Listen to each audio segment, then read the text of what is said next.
For example, on the last Saturday of the month, literally everyone spends the day picking up trash and volunteering in their local communities. And that's one of the reasons you hardly see litter anywhere. The other one being 15 years ago, they were one of the first countries to ban all single-use plastics. There was just a pervasive optimism in the air. Everyone was moving with the purpose everywhere we went. Not just working hard, but working smart with their resources on hand. Yeah, buddy! Including their improvised soccer balls. For over a decade, attending school up to age 16 has been both mandatory and free, and when you combine that with leapfrogging to new technologies like drone delivery, for the last decade, their economy has been growing at 4 times the rate of the US economy, while their violent crime rate has been 15 times less than the US. And finally, the most awe-inducing part of the whole trip was when I hiked to see an entire family of mountain gorillas up close in the wild, which was equal parts adorable and terrifying. I think he's looking at me. Mountain gorillas only exist in these 2 tiny red regions, and while there's only 1,000 left in the world, I got to just chill with 20 of them. They're critically endangered, but thanks to Rwandan conservation efforts funded by people paying for brief visits like this, their numbers have climbed by 200 over the past decade. All that's to say that besides of course my own country, Rwanda is my new second favorite country. We got this. And next time I go back, I'm bringing a bunch of soccer balls, Oh, yes! which I will give away to any kid who just promises not to embarrass me.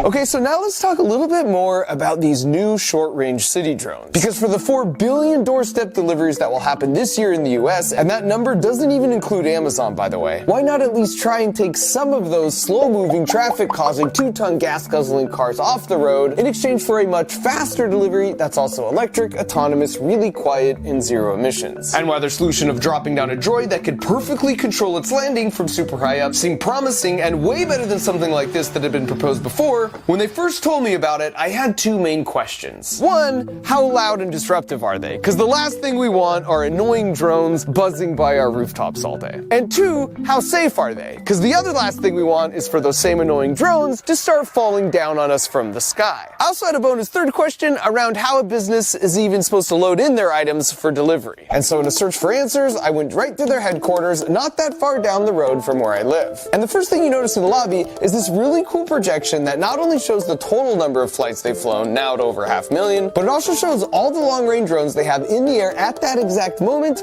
delivering those critical medical supplies all around the world. And this isn't now just where they design and build all their drones, it's also where they do a lot of their testing. And they test pretty much everything in every way possible before getting it out to the field as quickly as possible. And according to their CEO Keller, this is something they discovered early on. Our key insight was we were dumb. And we basically always assumed we were dumb, and for that reason, when we designed things, we got them into the real world super fast and learned by serving real people.